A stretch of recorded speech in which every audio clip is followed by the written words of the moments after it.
السلام عليكم ورحمة الله وبركاته، ازيكم عاملين ايه؟ يا رب تكونوا بخير وبأحسن حال. فيديو النهاردة هو مشروع رقم 3 من سلسلة مشاريع عمل البنات. للبنات اللي بتدرس وعايزة تعمل شغل لنفسها جنب الدراسة أو ربات المنزل.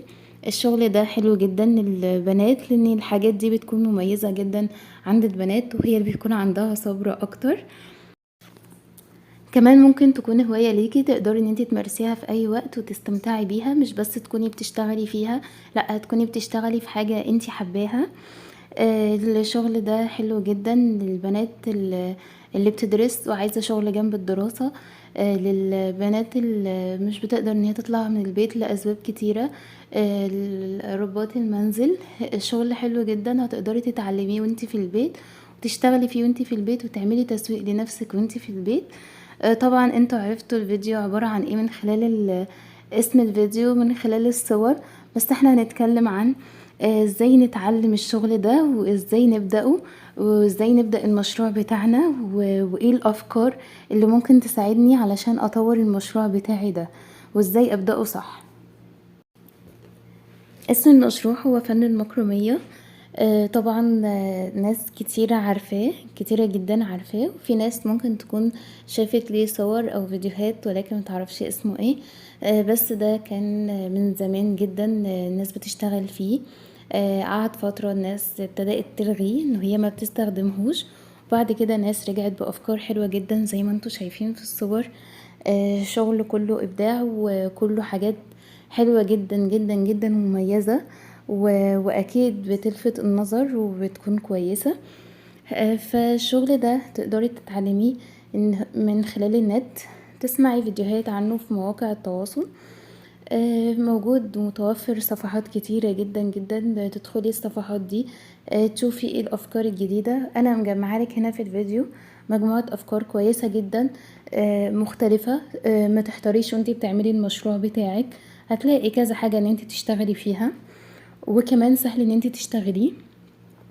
الغرز بتاعته ممكن تبدأي بغرز بسيطة جدا زي السلسلة، زي الريشة او ورق الشجر. حاجات حلوة جدا، وهتلاقي فيديوهاتها بسيطة جدا جدا، وكمان ادواتها بسيطة اللي هي خيوط قطن تبقى بمقاس معين، ماسورة في روح شجر.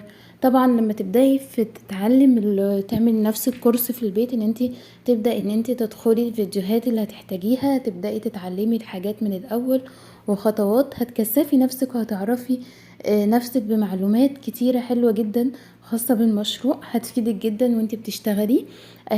تعرفي الغرز دي تشتغلي بها ازاي، ومن خلال ابداعاتك وشغلك هتبدأ ان انت تطلعي منها حاجات جديدة وافكار جديدة. فاول حاجة ان احنا هنتعلم ده من خلال اليوتيوب او من خلال مواقع التواصل والجروبات اللي خاصة بالافكار دي او بالشغل اللي انا هختاره. يعني مثلا انا هتكلم عن فن المكرمية، هجيب اول فيديو ازاي ابدأ الشغل فيه، ازاي ان انا ابدأ الغرز بتاعته، ايه اسماء الغرز بتاعته عاملة ازاي، هي بسيطة قد ايه، هي صعبة. ابدأ ان انا اجيب خيوط بسعر رخيص، يعني في خيوط بتبقى مستوردة وقطن صافي، في خيوط بتبقى مصري.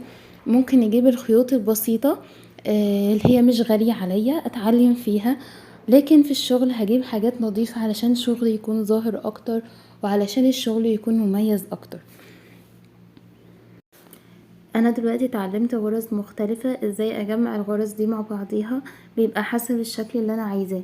يعني انا اخترت مثلا ستارة عن اوراق الشجر، فهي فيها مثلا غرزتين، هي السلسلة والغرزة اللي هي بتاع ورقة الشجر نفسها.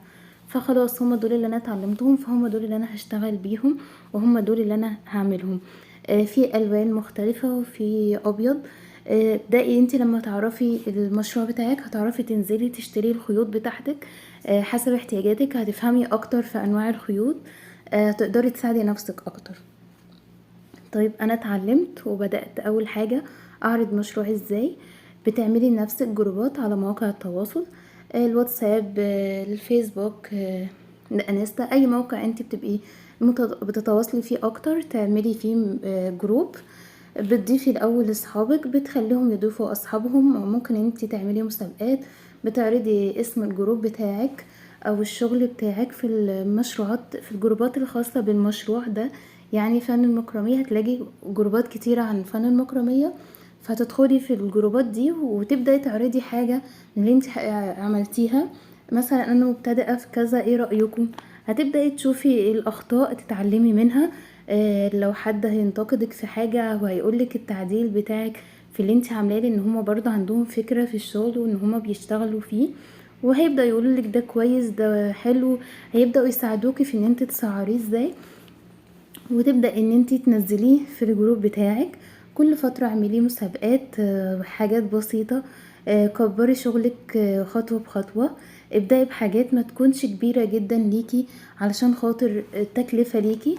ابدأي اعرضي حسب رؤية الجمهور، الناس اللي هم اللي هيشتروا منك عايزين ايه. بتعملي افكار مختلفة، مثلا نموذجين 3 نماذج 4 كده، وبتبدأ ان انت بتعرضيهم، ده شغلي كذا كذا رأيكم. وبعدين بتبدأي ان انت تعرضي مثلا ممكن صور تعرضي عنها، بدل ما ان انت تتكلفي الحاجة دي ايه. في ناس هتدخل بقى تديك افكار تانية، انا عايزة اعمل الشكل ده، انا عايزة اعمل مش عارفة ايه، من خلال ما تكون هي دورت عليه. فالجروب هيساعدك جدا في ان انت تسوقي. الاول هيكون ضعيف معاكي، عدد الناس فيه هيكون قليل، مش هتعرفي ان انتي تعرضي فيه قوي، بس مع الاستمرارية ومع عرض شغلك في الجروبات المنطقة اللي انتي فيها او المكان اللي انتي هتقدري ان انتي تتوصلي بيه او تبيعي فيه، هيكون حلو جدا وافكاره مختلفة جدا جدا. وكمان هيبقى حاجة حلوة ليكي، بس محتاج منك شوية صبر وشوية ان انت بس تعرفي يكون عندك اصدقاء كتيرة، اسلوبك يكون كويس جدا مع الناس، تبدأي تشوفي افكارهم هما محتاجين ايه، وده هيساعد ان هو يكبر الجروب بتاعك، وهيساعد ان شغلك يظهر اكتر للناس. في الفيديو بتاع النهاردة انا عرضت لك اكتر من 10 افكار عن فن المكرمية، فيهم مئات الاشكال المختلفة. وكمان لما انتي تدخلي في المجال ولما تتعلمي هتطلعي حاجات من ابداعاتك، هتلاقي حاجات تانية نازلة، هتلاقي اشكال تانية مختلفة. يلا ابدأي مشروعك، واللي هيبدأ ويتعلم يكتب تحت في الكومنتات اتعلم ايه، ويلا نساعد بعض. ولو عمل جروب يكتب لنا اسمه احنا ندخل نشترك فيه. بس لو عجبكم الفيديو اعملوا لايك واشتراك للقناة وفعلوا الجرس، وانتظروا باقي المشاريع. ويا رب الفكرة تكون عجبتكم. وفي مشروع رقم 1 ومشروع رقم 2، هحط لكم اللينكات بتاعتها في صندوق الوصف. وانتظروا فيديو جديد، واشوفكم بخير، مع السلامة.